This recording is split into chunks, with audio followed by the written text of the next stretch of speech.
নমস্কার বন্ধুরা। কিছুদিন আগে আমরা মহাকালের নগরী উজ্জয়িনী গিয়েছিলাম। শিপ্রা নদীর তীরে অবস্থিত এই প্রাচীন শহর শুধু ভারতের ইতিহাসে নয়, আধ্যাত্মিকতারও প্রাণকেন্দ্র।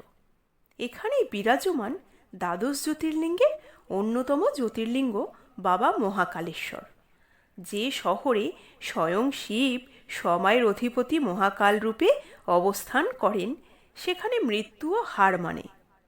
ভোরের পবিত্র ভস্ম আরতি থেকে শুরু করে নতুনভাবে তৈরি হওয়া মহাকাল লোক করিডোর, উজ্জয়িনীর প্রতিটি কোণে মিশে আছে এক অদ্ভুত ঐশ্বরিক শক্তি। আপনি যদি শান্তিতে ডুব দিতে চান বা ইতিহাসের পাতায় হারিয়ে যেতে চান, তবে একবার অন্তত উজ্জয়িনী ঘুরে আসুন। কারণ এখানে এলে মনে হয় সময় যেন থমকে দাঁড়িয়ে মহাকালের আরাধনা করছে।